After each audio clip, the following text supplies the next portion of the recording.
रहमतुल्लाहि ताला व बरकातुहू। अल्हम्दुलिल्लाहि रब्बिल आलमीन वस्सलातु वस्सलामु अला सय्यिदिल मुरसलीन व अला आलिहि व अस्हाबिहि अजमईन, अम्मा बाद। फ़क़द क़ाल अल्लाहु ताला फ़िल क़ुरानिल अज़ीम वल फ़ुरक़ानिल मजीद बिफ़ज़्लि बिस्मिल्लाहिर रहमानिर रहीम। वलौला दफ़्अुल्लाहि अन्नास बअदहुम बिबअद लफ़सदतिल अर्ज़ वलाकिन्नल्लाह ज़ू फ़ज़लिन अलल आलमीन। वक़ाल नबियुना सल्लल्लाहु अलैहि वसल्लम अफ़्ज़लुल जिहादि कलिमतु हक़्क़िन इंद सुल्तानिन जाइर आमन्ना बिल्लाह सदक़ल्लाहु मौलानल अज़ीम।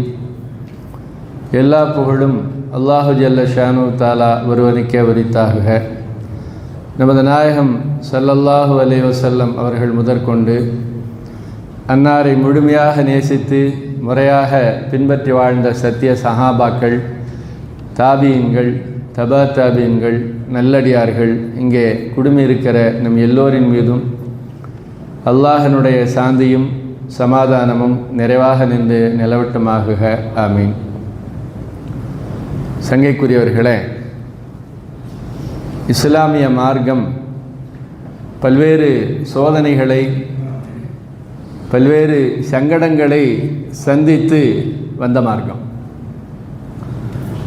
எடுத்த எடுப்பிலேயே சிவப்பு கம்பளம் விரிக்கப்பட்டு மலர்கள் தூவப்பட்டு வளர்ந்த மார்க்கமல்ல இது. நீங்கள் இஸ்லாமிய வரலாற்றை புரட்டி பார்த்தால் தெரியும். நபிமார்களும் அந்த நபிமார்களை ஏற்றுக்கொண்ட மூமின்களும் வார்த்தைகளால் சொல்ல முடியாத பல்வேறு துன்பங்களை சந்தித்திருக்கிறார்கள். பிரச்சனைகளை அவர்கள் அனுபவித்திருக்கிறார்கள். அவர்கள் கடந்து வந்த பாதையில் கற்கள் முற்கள் நிறைந்த வரலாறுகளை நாம் படித்திருக்க முடியும். எந்த அளவுக்கு என்றால், இந்த உலகத்திலேயே ஒப்பற்ற மனிதர்கள் நபிமார்கள் இல்லையா? ஆனால் அந்த நபிமார்கள் அந்த சமூகத்தினால் நிந்திக்கப்பட்டிருக்கிறார்கள், நிராகரிக்கப்பட்டிருக்கிறார்கள். குர்ஆன் சொல்லுகிறது, ஒவ்வொரு சமூகத்திற்கும் ஒரு நபியை அனுப்புகிற போது அந்த மக்கள் அதிலே சுகபோகிகள் சொல்வார்களாம், இன்னா பிமா உர்சில்தும் பிஹி காஃபிரூன். நீங்கள் நபின்னு சொல்கிறீங்க, ஆனால் நீங்கள் சொல்லக்கூடிய இந்த நபித்துவத்தை நாங்கள் எல்லோரும் ஒருமுகமாக மறுக்கிறோம். எல்லா நபிமார்களுக்கும் இந்த மறுப்பு பரிசாக தரப்பட்டது என்று குர்ஆனில் அல்லாஹ் சொல்லுகிறான். எந்த நபியும் அந்த சமூகத்தால் நிராகரிக்கப்படாமல் அவர் களத்தில் நிற்கவில்லை என்று குர்ஆன் சொல்லுகிறது. வேணாம், நபிமார்கள் விமர்சிக்கப்பட்டதும் நிந்திக்கப்பட்டதும் நிராகரிக்கப்பட்டதும் வார்த்தைகள் அது மாற்றமாக இருக்கிறது. நூஹ் அலைஹிஸ்ஸலாமை பற்றி அந்த சமூக மக்கள் சொல்கிறாங்க. நூஹ் அலைஹிஸ்ஸலாம் அந்த மக்களுக்கு 950 வருடங்கள் ஏகத்துவ பிரச்சாரத்தை வழங்கி கொண்டே இருக்கிறார்கள். அல்லாஹுவை பற்றி சொல்லிக்கொண்டே இருக்கிறார்கள். இந்த மக்கள் திரும்ப என்ன சொன்னாங்க தெரியுமா? குர்ஆனிலே இடம்பெற்ற செய்தி, அனுமினு லக வத்தபஅக்கல் அர்தலூன். உங்களை பின்பற்றக்கூடிய சில மனிதர்கள், ரொம்பலாம் இல்லை, சில பேர் தான் பின்பற்றுறாங்க. அவர்களெல்லாம் யார் என்றால் தரம் தாழ்ந்தவர்கள், சமூகத்தில் அடித்தட்டு மக்கள். அடித்தட்டு மக்கள் தான் உங்களை பின்பற்றுகிறார்கள். அப்படி இருக்க சமூகத்தின் தலைவர்களாகிய நாங்கள் உங்களை பின்பற்றுவோமா? நீங்கள் அவ்வளோ ஒன்றும் பெரிய ஆள் கிடையாது என்று நேர்முகமாக நூஹ் அலைஹிஸ்ஸலாம் அவர்களை பரிகாசம் செய்தார்கள். அப்படின்னா இந்த உலகத்தில் நபிமார்கள், நல்லோர்கள் நிந்திக்கப்பட்டிருக்கிறார்கள், அவமானப்படுத்தப்பட்டிருக்கிறார்கள். இந்த சமூகம் இன்றைக்கு உலக நாடுகள் முழுவதும் இருக்கிறது என்று சொன்னால், சங்கைக்குரிய பெரியோர்களே, அது பல அவமானங்களை தாண்டித்தான் வந்திருக்கிறது, பல அடக்குமுறைகளை தாண்டித்தான் வந்திருக்கிறது.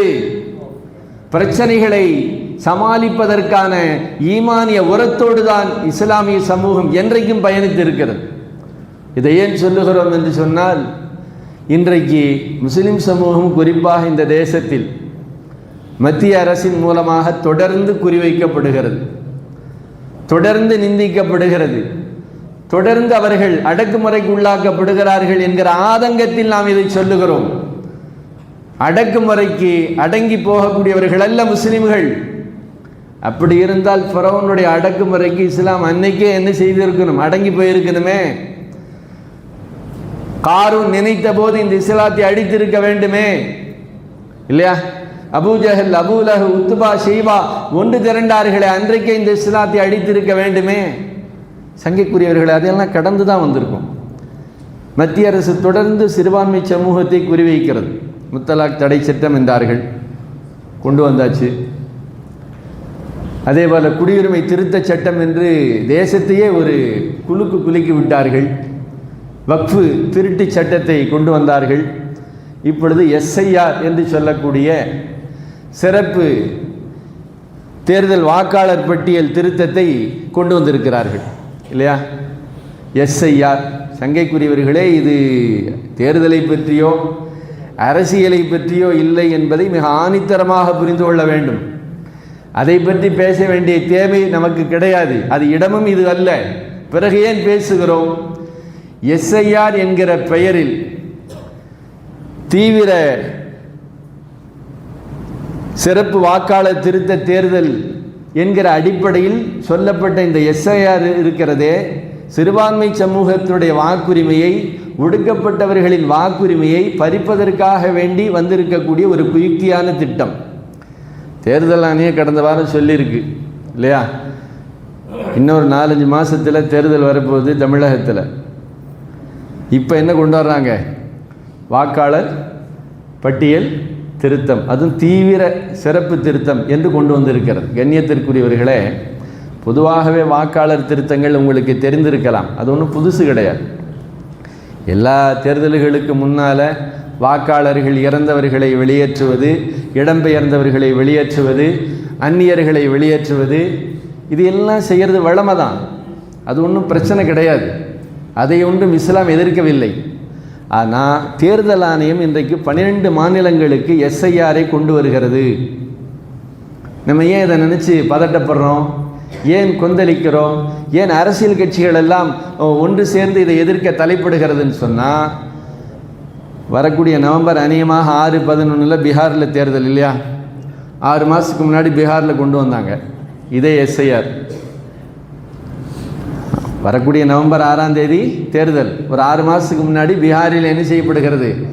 இதே எஸ்ஐஆர், வாக்காளர் சிறப்பு திருத்தம் என்று கொண்டு வந்தார்கள். எக்கச்சக்கமான வேலைகளை பார்த்து விட்டார்கள். கண்ணியத்திற்குரியவர்களே, அவர்கள் சொல்லுகிற காரணங்கள் என்ன? தேர்தல் ஆணையம் சொல்லுகிறது, இறந்தவர்களின் பெயர்கள் நீக்கப்பட வேண்டும், இடம் மாறி போனவர்கள் அவர்களுக்கு அந்த இடத்திலே வாக்கு இருக்கும், அது நீக்கப்பட வேண்டும், டபுள் என்ட்ரி ட்ரிபிள் என்ட்ரி நீக்கப்பட வேண்டும், சில பேர் வெளிநாடுகளிலிருந்தெல்லாம் வந்து ஊடுருவி இருக்கிறார்கள், நீக்கப்பட வேண்டும். வாழ்த்துகிறோம், வரவேற்கிறோம். என் தேசத்தின் வாக்குரிமை அந்நிய நாட்டிலிருந்து வந்தவர்களுக்கு வழங்கப்படக்கூடாது என்பதில் எனக்கொன்று மாற்று கருத்து கிடையாது, வரவேற்கிறோம். ஆனால் நடந்தது அதுதான் நடந்துச்சா? 7,45,00,000 வாக்காளர்கள் எங்கெங்க? பீகாரில். திருத்தங்கிற பேரில் ஒரு அலசி 65 லட்சம் பேரை நீக்கி ஒரு புது வாக்காளர் பட்டியலை தேர்தல் ஆணையம் வெளியிட்டது. எத்தனை பேருங்க? 65 லட்சம் பேர்களை வெளியிட்டது வாக்காளர். சரி, உண்மையாலுமே பரவாயில்லப்பா, இறந்தவர்களெல்லாம் வெளியேற்றிட்டாங்க என்று பார்த்தா, இறந்து போனவர்கள் என்று வாக்காளர் பட்டியலில் இருக்கக்கூடிய 2 பேர்த்த கூட்டிகிட்டு வந்து உச்சநீதிமன்றத்தில் ஒருத்தர் வழக்கு தொடுக்கிறார். வாக்காளர் பட்டியலில் இறந்து போனவங்கன்னு இருக்கு, ஏதோ உயிரோடு இருக்கான், வழக்கு ஒருத்தர் தொடுக்கிறார்.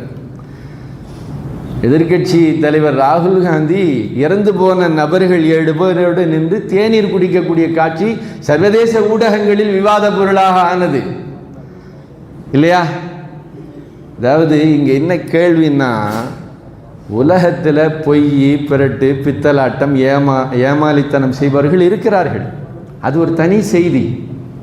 ஒரு தேசத்தின் உயிர் நாடியாக திகழக்கூடிய ஒரு தேர்தல் ஆணையம், தேசத்தின் நலனை பாதுகாக்க வேண்டிய தேர்தல் அதிகாரிகள் இப்படிப்பட்ட கயமைத்தனத்தில் ஈடுபட்டு இருக்கிறார்கள் என்பதை நினைக்கும் போது உண்மையாகவே வருத்தமாக இருக்கிறது. ஏன் தெரியுமா? நீங்கள் நல்லா கவனிச்சு பாருங்க. இந்த தேர்தல் ஆணையம் அரசியல் கட்சிகளுடைய ஆட்சிகளுக்கு அப்பாற்பட்டது. அது தனி சுதந்திரத்தோடு செயல்பட வேண்டும். ஏன்னா அரசியல் கட்சிகள் வரம்பு மீறுகிற போது தேவைப்பட்டால் சட்டங்கள் இயற்றுகிற சர்வ சுதந்திரத்தோடு உள்ள ஒரு அமைப்பு தான் தேர்தல் ஆணையம். அது செஞ்ச வேலை எங்க போய் நிற்குதுண்டா, இறந்து போனவர்கள் 22 லட்சம் பேருன்னு போட்டிருக்கான். பார்த்தா அவன்லாம் உயிரோடு இருக்கான் பல பேர். என்ன பதில் இல்லை. அவர் திரும்ப திரும்ப கேட்கிறார். சர்வதேச விவாத பொருளாக மாறுகிறது, எந்த பதிலும் இல்லை. சரி, டபுள் என்ட்ரின்னீங்களே, ட்ரிபிள் என்ட்ரின்னீங்களே, ஒரே நபருக்கு இங்கேயும் ஓட்டு இருக்குது, அங்கேயும் ஓட்டு இருக்குது, அங்கேயும் ஓட்டு இருக்குது, அதெல்லாம் சரி பண்ணிட்டீங்களா? ஆமாம், சரி பண்ணிட்டோம். அந்த கணக்கு எடுத்து பார்த்தா பீகாருடைய தாகா என்று சொல்லப்படுகிற மாவட்டத்தில் வாக்காளர்கள் தங்களுடைய ஆதாரங்களை புதுப்பிக்கிற போது கொடுத்தவர்களில் 80,000 முஸ்லிம்கள் நீக்கப்பட்டு இருக்கிறார்கள். ஒரு மாவட்டத்தில் மட்டுங்க 80,000 முஸ்லிம்கள் நீக்கப்பட்டு இருக்கிறார்கள். இன்னொரு இடம் நிஹானி என்று சொல்லப்படுகிற இடத்தில் முழுக்க முழுக்க மாற்று மதத்தவர்கள் 947 பேர் புதுசாக உள்ள இணைக்கப்பட்டிருக்காங்க. இதுதான் டபுள் என்ட்ரியை நீக்கிறதா? சங்கைக்குரியவர்களே, பீகாரில் நடந்த நிகழ்வை கவனித்தாதான் தமிழ்நாட்டில் நமக்கு அடுத்து என்ன நடக்க போகுதுன்னு புரிய முடியும்.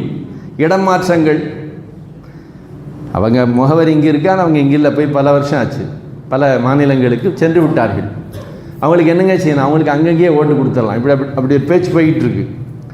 தமிழகத்தில் மட்டும் வட இந்தியர்கள் 1 கோடிக்கு மேலே இருக்கிறார்கள்.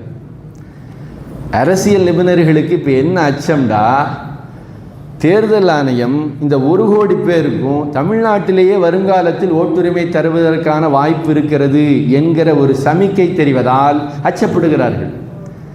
ஏன்னா உங்களுக்கு தெரியும், தமிழகத்தினுடைய அரசியல் களம் எப்படிப்பட்டதுன்னு சொன்னால், இந்த மக்களுடைய கலாச்சாரத்தோடு, ஆன்மீகத்தோடு, பொருளாதாரத்தோடு சம்பந்தப்பட்டது இல்லையா? அது சம்பந்தம் இல்லாத 1 கோடி மக்கள் இங்கே வந்தால் அவர்கள் யாரை வெற்றி தோல்வி என்று கருதுகிறார்களோ அதன் பக்கம்தானே அரசியல் களம் திரும்பும். இப்படி ஒரு அச்சம் வந்திருக்கிறது. வெளிநாட்டிலேருந்து வந்தவங்களெல்லாம் நீக்கணும்னு சொன்னீங்களே, எத்தனை பேர் நீக்கியிருக்கீங்க, பேர் கொடுங்கன்னு கேட்டால் அது ஒரு 4 பேராக இருக்கும் அப்படின்னு சொல்கிறாங்க.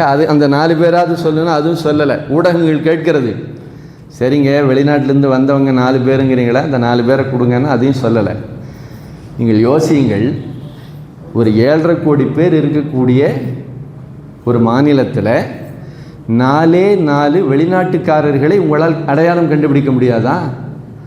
1000 பேர்த்தில் 100 திருடன் இருக்கிறான்னா திருடனை கண்டுபிடிக்க வேலை உன்னுடையதா? 1000 பேரும் ஐடி கார்டு கொண்டு வாங்கன்னு சொல்லுவீங்களா? இன்றைக்கு அதுதான் நடந்திருக்கு. தேர்தல் ஆணையம், அரசியலமைப்பு இது செய்ய வேண்டிய பணியை 7 கோடி மக்களும் தங்களுடைய அடையாளங்களை கொண்டு வந்து காட்ட வேண்டும் என்று சொல்லி மக்களுக்கு ஒரு பெரிய நெருக்கடியை இந்த அரசு தந்திருக்கிறது சங்கைக்குரியவர்களே. அதனால் பீகார் மாநிலத்தில் ஏற்பட்ட பொருளாதார செலவாகட்டும், மக்களுடைய நெருக்கடியாகட்டும், இன்றைக்கு அந்த பெயர்கள் நீக்கப்பட்டவர்களெல்லாம் ஒரு விதமான மன உளைச்சலுக்கு ஆளாகி இருக்கிறார்கள். இதில் பெரிய நகைச்சுவை என்ன தெரியுமா? தேர்தல் ஆணையம் சொல்லுது, இந்த மாதிரி நபர்களெல்லாம் நீக்கிட்டு நாங்கள் பரிசுத்தமான வாக்காளர் பட்டியலை தயார் செய்கிறோம் என்பது தான் இந்த வருடத்தினுடைய மெகா ஜோக்கு. இந்த வருடத்தினுடைய பெரிய நகைச்சுவைன்னா அதைத்தான் சொல்லணும். இந்த வேடிக்கையாக சொல்லுவாங்கள்ல, எல்லா கோட்டையும் அள்ளி முதலேருந்து போடுங்கிற மாதிரி ஒரு 4 பேர் வெளிநாட்டுக்காரனை கண்டுபிடிக்க முடியாமல் 7 கோடி பேரையும் ஆதாரங்களை கொண்டு வா என்று சொல்லுகிற அரசை எப்படிப்பட்ட அரசாக நாம் கவனிக்க வேண்டும்? சங்கைக்குரியவர்களை, இப்படிப்பட்ட எஸ்ஐஆர் என்கிற இந்த வாக்காளர் பட்டியல் அவசர திருத்தத்தை தான் இன்றைக்கு 12 மாநிலங்களுக்கு சொல்லியிருக்கிறது. நமக்கு என்ன சந்தேகம்? அரசியல்வாதிகளுக்கு என்ன சந்தேகம்டா, இது ஒரு உள்நோக்கத்தோடு செய்யப்பட்டதோ என்று அஞ்சுகிறார்கள். அந்த நியாயமான சில கேள்விகள் வரத்தானே செய்யும். ஏன்னா 12 மாநிலங்கள் என்று சொல்லுகிறார்கள், அதில் அசாம் கிடையாது. என்ன கேட்குறான், அசாமுக்கு இன்னும் கொஞ்ச நாளில் தேர்தல் வரப்போவதில்லை, அதை ஏன் சேர்க்கலை? கேள்வி கேட்டு அவர்களே சொல்லுகிறார்கள், அசாம் என்பது பிஜேபிக்கு ரொம்ப சாதகமான மாநிலம், எனவே அங்கே இது தேவையில்லை. அப்போ எஸ்ஐஆருடைய நோக்கம்தான் என்ன? பிஜேபி அரசுக்கு சாதகமான வாக்காளர்களை சேர்த்துவதும் எதிர்வாக்குகளை நீக்குவதும் தான் எஸ்ஐஆரின் நோக்கம் என்று மிக பட்டவர்த்தனமாக தெரிகிறது என்கிறார். கண்ணியத்திற்குரிய பெருமக்களே, அப்படி என்றால் இது பீகாரில் நடந்த ஒரு முன்மாதிரியை வைத்து இன்றைக்கு நாம் எச்சரிக்கையாக இருக்க வேண்டியிருக்கிறது. ஏன்னா 2 வருட காலங்களாக நடந்த இந்த வாக்காளர் பட்டியல் திருத்தம் கடந்த வருஷங்களில் 2003 2002 தமிழகத்தில் பல இடங்களில் 2 வருட காலங்களாக நடந்த வாக்காளர் பட்டியல் திருத்தம் இன்னைக்கு 4 மாதத்தில் நடக்குது. இதை வர நவம்பரில் தொடங்கி பிப்ரவரியில் முடியுது. எப்படிங்க சாத்தியம்? தமிழகத்தில் 6 கோடி மக்களுக்கு மேலே இருக்காங்களே, 6 கோடி மக்களுக்கு ஒரு 70 லட்சம் அதிகாரிகள் சென்று டோர் பை டோராக எல்லாத்தையும் சரிபார்த்தர முடியுமா ஒரே மாதத்தில்?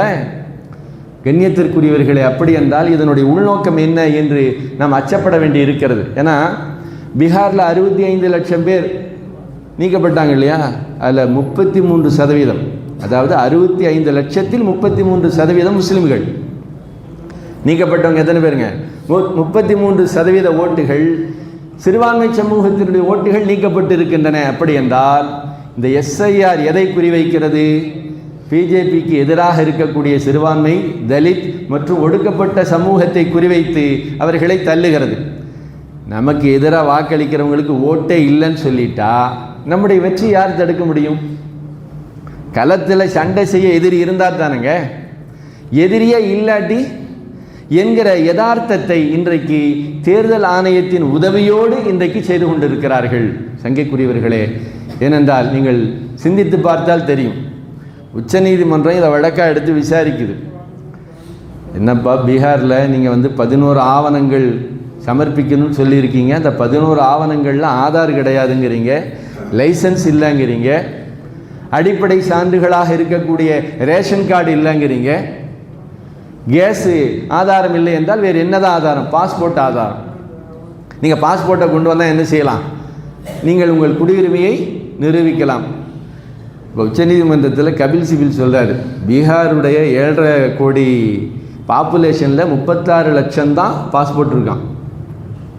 இதுங்க 7.5 கோடி பாப்புலேஷனில் வெறும் 36 லட்சம் பேருக்கு தான் பாஸ்போர்ட் இருக்குது. உடனே நீதிபதிகள் சொல்கிறாங்க, இதுவே இங்கே அதிகம்தாங்கிறாங்க.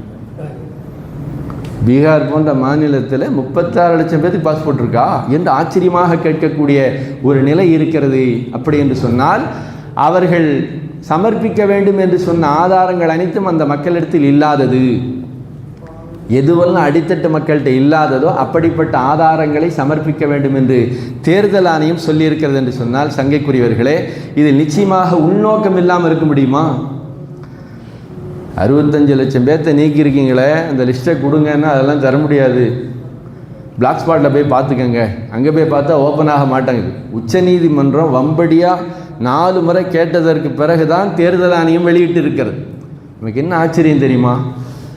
மக்களால் மக்களுக்காக வேண்டி தேர்ந்தெடுக்கப்பட்ட ஒரு டெமோக்ரஸி, ஒரு ஜனநாயக நாட்டிலே மக்களுக்காக வேண்டி இருக்கக்கூடிய ஒரு அமைப்பு தேர்தல் ஆணையம் இந்த அளவுக்கு எப்படி தைரியமாக துணிச்சலோடு ஒரு சர்வாதிகார மனப்பான்மையோடு பேசுகிறது என்கிற ஆச்சரியத்திற்கு விடை என்ன தெரியுமா?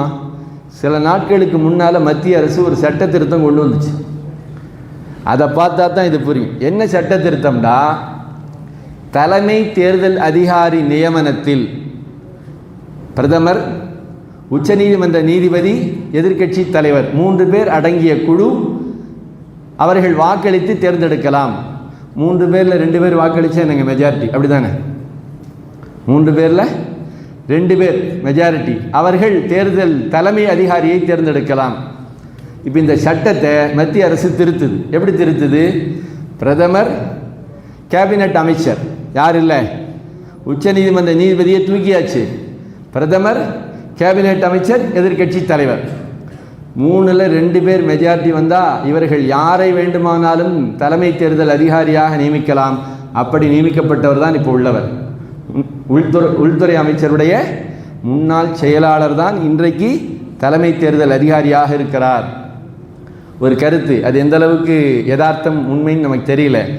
இந்த தேர்தல் அதிகாரியின் மீது அவர் இருக்கிற போதும் வழக்கு தொடுக்க முடியாது, பின்னாட்களிலும் எப்பொழுதும் அவர் மீது வழக்கு தொடுக்க முடியாது என்றும் ஒரு சட்ட திருத்தம் செய்யப்பட்டதாக நாம் கேள்விப்படுகிறோம்.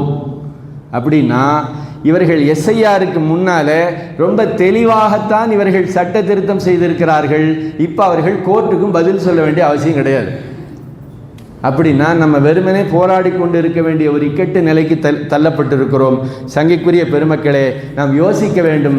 இப்படிப்பட்ட செயல்பாடுகள் எதை காட்டுகிறதுன்னு சொன்னால், பிஜேபி அரசும் தேர்தல் ஆணையம் இரண்டும் சேர்ந்து கூட்டு சதி செய்து இந்த தேசத்தில் இருக்கக்கூடிய சிறுபான்மை சமூகத்தினுடைய வாக்குரிமையை பறிக்கிறார்கள். அது மட்டும் இல்லை, குடியுரிமையும் பறிக்கிறார்கள். ஏன்னா இதை நல்லா கவனிச்சா தெரியும். ஒரு வகையில் இது எஸ்ஐஆர்னு சொல்ல முடியாது, என்ஆர்சியினுடைய மறு வடிவம் என்று தான் இதை சொல்லுகிறார்கள். அப்படி என்றால் ஜனநாயக நாட்டிலே ஒரு அரசு வடிவத்தில் இன்றைக்கு தேர்தல் ஆணையம் ஆட்சியாளர்களுக்கு அவர்கள் ஜால்ராவாக இருப்பது மிக வேதனையான ஒரு செய்தியாக இருக்கிறது. சங்கைக்குரிய பெருமக்களே, தேர்தல் ஆணையம் தடன் புரளுகிறதோ என்கிற அச்சம் நமக்கு வந்திருக்கிறது. தமிழில் சொல்லுவோம், இந்த வேலையே பயிர மேஞ்ச கதம்பாங்கள், அது இதுதான். இப்போ நம்ம என்ன செய்வது? ஜனநாயகத்தை சர்வாதிகாரமாக மாற்றுவதற்கு தேர்தல் ஆணையமும் ஆளுகிற அரசும் அவர்கள் கைகோர்த்து வருகிற போது, சங்கைக்குரியவர்களே, சர்வாதிகாரம் தலை தூக்குகிற போது இஸ்லாம் அதற்கு எதிராக நின்று போர் முழக்கம் செய்யுங்கள் என்று நமக்கு அல்லாஹ் இந்த இடத்திலே வழிகாட்டுகிறான் இல்லையா? நபி மூசா அலைஹிஸ்ஸலாம் அவங்க ஃபிரௌன் இடத்துல ஏகத்துவ பிரச்சாரத்துக்கு போனாங்க, குர்ஆனில் வருகிற வரலாறு. ஆனால் அதுக்கு முன்னாடி அந்த ஃபிரௌன் இடத்துல பனி இஸ்ரவேலர்கள் அவர்கள் அடிமைப்படுத்தப்பட்டவர்கள், உரிமை மறுக்கப்பட்டவர்கள், ஃபிரௌனுடைய சர்வாதிகாரத்திற்கு கீழ் அவர்கள் முடக்கப்பட்டவர்கள். நபி மூசா அலைஹிஸ்ஸலாம் ஏகத்துவ பிரச்சாரத்தை சொல்வதற்கு முன்னால் ஃபிரௌன்ட்ட சொன்னாங்க, முதல்ல நீ அடிமைப்படுத்தி வைத்திருக்கக்கூடிய அந்த பனி இஸ்ரவேலர்களை என்னோடு அனுப்பு, அந்நர்சில் மானா பனி இஸ்ராயில், அவர்களை என்னோடு அனுப்பு. சர்வாதிகாரத்திற்கு எதிரான குரல் நபிமார்கள் மூலமாக நமக்கு வழிகாட்டப்படுகிறது. ஏன்னா இன்னைக்கு நமக்கு எதுக்கு பழகிட்டோம்டா, இவங்க இப்படி தொடர்ந்து பண்ணிக்கிட்டே இருக்காங்க, சரி இது இப்படித்தான் என்று ஒரு டேக் இட் ஈஸியாக போகிற மனோநிலை வந்து விட்டது. சங்கைக்குரியவர்களே, வாளெடுத்து போர் செய்ய வேண்டிய அவசியம் இல்லை. இன்றைக்கு கருத்தியல் ரீதியான நம்முடைய கருத்துக்களை எதிர்ப்பாக பதிய வைக்க வேண்டிய அவசியம் இருக்கிறது இல்லையா? இந்த தேசத்தை சர்வாதிகாரத்தின் பக்கம் இட்டு செல்லக்கூடிய மனோநிலையை நாம் ஒருபோதும் ஏற்றுக்கொள்ளவே முடியாது. பெருமானார் ஸல்லல்லாஹு அலைஹி வஸல்லம் இடத்துல கேட்கப்பட்டுச்சு, நாயகமே ஜிஹாதில் சிறந்த ஜிஹாத் எது, ஐயுல் ஜிஹாதி அஃதுல்? பெருமானார் ஸல்லல்லாஹு அலைஹி வஸல்லம் சொன்னாங்க, அஃதுலுல் ஜிஹாத் கலிமத்து ஹக்கின் இந்த சுல்தானின் ஜாயிர். ஒரு அநீதக்கார அரசன் சர்வாதிகாரமாக நடந்து கொள்கிறான், என்னை யாரும் எதுவும் கேட்டுவிட முடியாது என்கிற மனோநிலையில் வருகிற போது எழுந்து நின்று நீ செய்வது தவறு, நீ வரம்பு மீறுகிறாய், மக்களின் உரிமைகளை நீ முடக்குகிறாய், நீ அநீதம் செய்கிறாய் என்று நீங்கள் எதிர்கருத்தை பதிவு செய்யுங்கள். அந்த நேரத்தில் அது சிறந்த ஜிஹாத் என்றார்கள் பெருமானார் ஸல்லல்லாஹு அலைஹி வஸல்லம். நாம் அறிந்தவரையில் இன்றைக்கு அப்படி ஒரு சூழலில் நாம் நிறுத்தப்பட்டு இருக்கிறோம். யோசிச்சு பாருங்க, தமிழ்நாட்டில் அப்படி எஸ்ஐஆர் வந்து என்ன செஞ்சிருச்சு? சாதாரணமாக ஒரு அதிகாரி, ரொம்ப பெரிய அதிகாரிலாம் வேண்டாம், ஒரு பிஎல்ஓ வந்து என்ன செய்கிறாரு, உனக்கு என்ன கிடையாது, வாக்கு கிடையாதுன்னு சொல்லிட்டா வாக்கு கிடையாது தான். எந்த அளவுக்குன்னா நீங்கள் ரீசன் கூட கிளாரிஃபை பண்ண முடியாது. எனக்கு என்ன ரீசன் சொல்லணும்லாம் நீங்கள் கேட்டாலும் சொல்ல முடியாது, சொல்ல தேவையில்லை. அந்த அளவிற்கு அவர்களுக்கு ஒரு சர்வாதிகாரம் இங்கே வழங்கப்படுகிறது என்று சொன்னால், கண்ணியத்திற்குரியவர்களே, நாம் இதை எச்சரிக்கையாக அணுக வேண்டிய அவசியம் இருக்கிறது. வெளிப்படையாக சொல்கிறதெல்லாம் ரொம்ப அழகாக தான் இருக்குது. உங்கள் வீட்டுக்கு 3 முறை என்ன செய்வார்கள், பூத் லெவல் அதிகாரிகள் வருவார்கள், உங்களது வாக்குகளை என்ன வாக்காளர் பட்டியலை சரி செய்வார்கள், அதுவெல்லாம் கரெக்டாக தான் இருக்குது. ஒரு மாதத்துக்குள்ள 6 கோடி மக்களுடைய வாக்காளர் முகவரியை நீங்கள் எப்படி சரி செய்வீர்கள்? அதெல்லாம் பண்ணிடுவோம். எங்க 70,000 அதிகாரிகள் எப்படிங்க சரி பண்ணுவாங்க? அதெல்லாம் பண்ணிடுவாங்க. ஆச்சரியமாக இருக்கிறது கண்ணியத்திற்குரியவர்களே. அப்படி என்றால் இவர்களின் உள்நோக்கம் என்ன? வாக்காளர் பட்டியலை சரி செய்கிறது அல்ல. யாரெல்லாம் ஒன்றிய அரசுக்கு எதிராக வாக்களிப்பார்களோ, எந்தெந்த தொகுதியில் மெஜாரிட்டியோ, அங்கே வந்து மொத்தமாக ஒரு கத்தியை போட்டு எல்லாத்தையும் ஒரு தள்ளிடணும், அவ்வளோதான். என்ன நடக்கும்? எனக்கு வாக்கு இல்லை, வாக்கு கொடுங்கன்னு கேட்டுக்கிட்டே இருப்பார். சரின்னு அது மறுபரிசீலனை வர்றதுக்குள்ளே என்ன வந்துடும், தேர்தல் வந்துடும். இவர் போராடிக்கிட்டே இருப்பார். ஒரு கட்டத்தில் யாரோ ஆட்சிக்கு வர்றதுக்கு நமக்கு ஏங்க இவ்வளோ அடிச்சுக்கணும் விட்டுருவார். கண்ணியத்திற்குரியவர்களே, இது வெறுமனே வாக்குரிமை சம்பந்தப்பட்ட விஷயம் அல்ல, நம்முடைய குடியுரிமையும் இதில் அடங்கி இருக்கிறது. முஸ்லிம்கள் மட்டுமல்ல, இந்த தேசத்தின் இன்னும் சொல்ல போனால் 12 மாநிலங்களுடைய குடியுரிமை வாக்குரிமை இதிலே அடங்க பெற்றிருக்கிறது என்பதை இந்த இடத்தில் அரசியல் தலைவர்கள் மிகுந்த வருத்தத்தோடு பார்க்கிறார்கள். ஒரு டெமோக்ரஸி, ஒரு ஜனநாயக நாடு போகிற பயணம் மிக ஆரோக்கியமானதாக இல்லை என்று வருத்தத்தோடு பார்க்கிறார்கள். இப்போ நம்ம என்ன செய்யலாம்? அல்லாட்ட துவா செய்யணுங்க முதல்ல. ஏன்னா யதார்த்தமாகவே இன்றைக்கு ஒரு விதமான போர்க்குணம், போராடுகிற குணம் நம்மிடத்தில் குறைந்து விட்டதோ என்று நாம் வருத்தப்படுகிறோம். அநீதக்காரன் தலை தூக்குகிற போது அது எப்படி நம்ம அதை சகித்து கொண்டு செல்லலாமா? அதெல்லாம் நம்ம பெருசாக பேசக்கூடாது, அப்படியே போயிடணும் என்றால் கண்ணியத்திற்குரியவர்களை ஒரு நேரம் வரும், நம்முடைய பெயரை கூட உரத்து சொல்ல முடியாத ஒரு இக்கட்டான நிலை வந்து விடலாம். குர்ஆன் சொல்லுகிறது, உங்களுக்கு ஒரு பிரச்சனை வருகிற போது அந்த பிரச்சனை எதிர்த்து போராடாமல் அதில் வருகிற பிரச்சனைகளை சகித்து கொள்ளாமல் இருந்தால் உங்களுக்கு சொர்க்கம் கிடைத்து விடுமா? அம் ஹசிபுத்தும் அன் ததுகுலுல் ஜன்னா, நீங்கள் சுவனத்தில் நுழைந்து விடலாம் என்று நினைக்கிறீர்களா? வலம்மா யஅலமில்லாஹு அல்லதீன ஜாஹது மின்கும் வ யஅலமஸ் ஸாபிரீன். பிரச்சனை வருகிறது, உங்கள் போராளிகள் யார்? அதை எதிர்கொள்கிற போது பிரச்சனை வருகிறது, சகித்துக் கொள்பவர்கள் யார் என்று அல்லாஹ் பார்க்காமல் உங்களுக்கு சுவனத்தை தந்து விடுவானா என்று குர்ஆன் சொல்லுகிறது. இன்னும் சொல்ல போனால் நீங்கள் எந்த அளவுக்கு தயாராகணும்னா, எதிரிகளை எதிர்ப்பதற்கு தயாராகுங்கள். துருஹிபூன பிஹி அதுவல்லாஹி அதுவக்கும். உங்களுடைய சட்ட போராட்டம், களத்தில் நின்று உங்களுடைய கருத்தியல் போராட்டம், எதிரிகளை அச்சுறுத்த வேண்டும், வாபஸ் வாங்கணும். அப்படிதான் ஆச்சு பீகாரில். திரும்ப திரும்ப திரும்ப அடித்து தான் என்ன செஞ்சுது, 65 லட்சம் நபர்கள் வாக்காளர் பட்டியலிலிருந்து வெளியேற்றப்பட்டவர்கள் மீண்டும் உள்ளே கொண்டு வரப்பட்டார்கள். கண்ணியத்திற்குரியவர்களே, இது போராடி உரிமையை பெறுகிற காலம். அடிப்படை உரிமைகள் மறுக்கப்படுகிற போது சகித்துக் கொள்வது ஈமானி அடகல்ல. என் உரிமையை நீ ஏன் மறுத்தாய் என்று எதிர்த்து நின்று ஜனநாயக முறைப்படி போராடுகிற அந்த நடைமுறையை குர்ஆனும் ஹதீஸும் ஊக்குவிக்கிறது. ஏன்னா நம்முடைய பிள்ளைகளுக்கு அதை பழக்கம். சோசியல் மீடியாவில் இது சம்பந்தமாக ஆரோக்கியமான முறையில் விவாதம் செய்ய வேண்டும். நமக்கு களமாடுகிற ஒரு நல்ல அரசியல் களம் கிடைத்தால் அரசியல் களத்தில் களமாட வேண்டும். மிக முக்கியமாக ஒரு கைட்லைன், ஒரு வழிமுறையாக நமக்கு மாநில ஜமாத்துல் உலமா சபை கூட சொல்லியிருக்கிறது. வருகிற 4ஆம் தேதி நவம்பர் 4 தொடங்கி டிசம்பர் 4 வரை வாக்காளர் திருத்தத்திற்காக வேண்டி அதிகாரிகள் நம்மை நாடி வருவார்கள். கவனிக்கணும், 3 முறையாவது வருவாங்க. 3 முறை, ஒரு முறை வந்தால் இல்லை, 3 முறை வரணும்.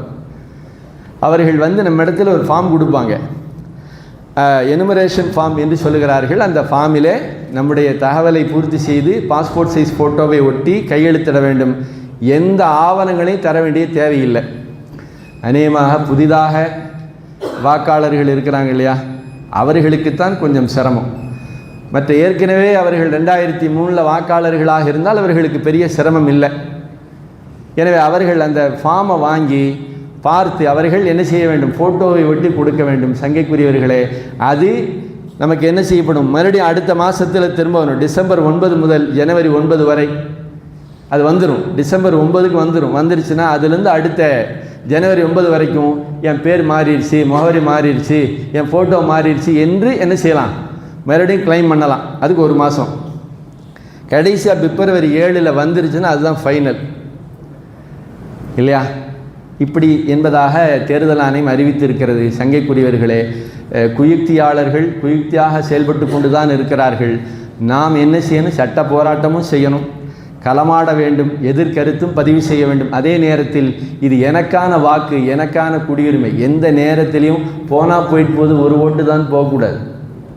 போனால் போயிட்டு போது ஒரு ஓட்டு தானே, ஒரு வாக்கு தானேன்னு போகக்கூடாது. போராடி பெற வேண்டும். இது எனக்கான வாக்குரிமை, எனக்கான குடியுரிமை. நான் தோற்றே போனாலும் சரி, அல்லாஹ்விடத்தில் சென்று, யா அல்லாஹ், நாங்கள் அநீதம் இழைக்கப்படுகிற போது, புறக்கணிக்கப்படுகிற போது, எங்களுடைய குடியுரிமை மறுக்கப்படுகிற போது நாங்கள் போராடினோம் என்று அல்லாஹ்விடத்தில் சொல்லி நன்மை பெற முடியும். குர்ஆன் சொல்லுகிறது, இந்த மாதிரியான பொது சமூகத்தில் அநீதம் இழைக்கப்படுகிற போது சிலர்கள் மூலமாக சிலர்களை அல்லாஹ் தடுத்து விடுகிறான். அநீதத்தை அல்லாஹ் தடுத்து விடுகிறான். அப்படி தடுக்கலைன்னா ஃபஸதத்தில் அர்ள், இந்த உலகம் சர்வாதிகாரமயமாகி போய்விடும் என்று குர்ஆன் சொல்லுகிறது. சங்கிக்குரிய பெருமக்களே, எனவே சர்வாதிகாரம் தலை தூக்குவதற்கு அது அரசு தோரணையில் வருகிறது என்பதை புரிந்து கொண்டு இதை நாம் வருங்காலங்களில் எதிர்க்க கடமைப்பட்டவர்கள். அதே நேரத்தில் நம்முடைய குடியுரிமை அது நம்முடைய வாக்குரிமை, அது நமக்கான உரிமை. நம்முடைய அடுத்த தலைமுறைக்கு இதை புரிய வைக்க வேண்டும். எந்த இடத்திலேயும் நாம் சோர்ந்து போய்விடக்கூடாது. வல்ல நாயன் ஈமானிய எழுச்சியோடும், ஜனநாயக கடமை மட்டுமல்ல, இது ஈமானிய கடமை என்பதை புரிந்து செயல்படுத்தக்கூடிய வாய்ப்பை அல்லாஹ் வழங்குவானாக. அதே நேரத்தில் இங்கே தேர்தல் ஆணையம் தடம் பொருளுகிறதோ என்கிற கருத்தை நாம் பரப்ப வேண்டும். வல்ல நாயன் நமக்கு ஒரு நல்ல வெளிச்சத்தை தருவானாக. ஆமீன். வாஹர் தவான் அனில் அல்ஹம்துலில்லாஹி ரப்பில் ஆலமீன். அஸ்ஸலாமு அலைக்கும் வரஹ்மத்துல்லாஹி தஆலா வபரகாத்துஹு.